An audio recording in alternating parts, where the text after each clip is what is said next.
পাকিস্তানের করাচি বন্দর থেকে আবারও পণ্য নিয়ে বাংলাদেশে পৌঁছেছে কন্টেইনার জাহাজ এমভি ইউয়ান জিয়াং ফা জং। নির্ধারিত সময়ের একদিন পর ২১ ডিসেম্বর বিকেলে জাহাজটি চট্টগ্রাম বন্দরে পৌঁছায়। তাতে পাকিস্তান ও সংযুক্ত আরব আমিরাত থেকে আনা হয়েছে মোট ৮১১ কন্টেইনার পণ্য।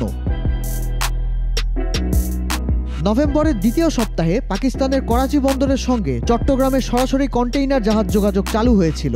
প্রথমবার জাহাজে আসে ৩৭০ কন্টেইনার পণ্য, যার মধ্যে সবচেয়ে বেশি কন্টেইনারে ছিল শিল্পের কাঁচামাল সোডিয়াম কার্বনেট বা সোডা অ্যাশ।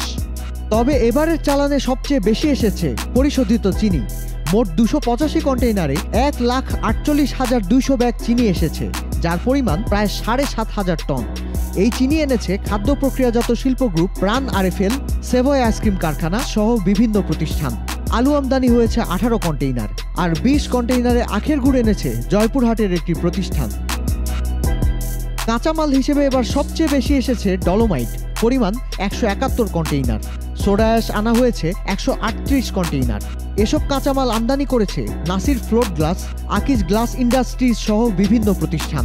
৪৬টি কন্টেইনারে কাপড়ের রোল এনেছে শতভাগ রপ্তানিমুখী পোশাক কারখানাগুলো। পাশাপাশি আমদানি হয়েছে পুরনো লোহার টুকরা, রেজিন, 3 পিস ইত্যাদি। পাকিস্তান ছাড়াও আরব আমিরাত থেকে খাদ্যপণ্য, খেজুর, লুব অয়েল, যন্ত্রাংশ ইত্যাদি আনা হয়েছে। চিনি আমদানি হয়েছে ১০ কন্টেইনার। সরাসরি পণ্যবাহী জাহাজ সেবা চালুর আগে পাকিস্তান থেকে আমদানি করা পণ্য শ্রীলঙ্কা, মালয়েশিয়া কিংবা সিঙ্গাপুরের মতো তৃতীয় কোনো দেশের বন্দরে একবার নামানো হতো। এরপর চট্টগ্রামমুখী জাহাজে তুলে দেওয়া হতো। কিন্তু নতুন এই সেবা চালু হওয়ার পর জাহাজ প্রথমে সংযুক্ত আরব আমিরাত হয়ে পাকিস্তানের করাচি বন্দরে আসে।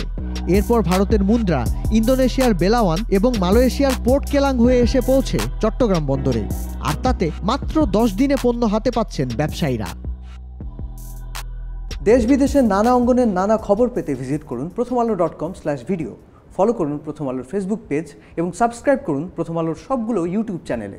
থাকুন ভালোর সাথে, আলোর পথে।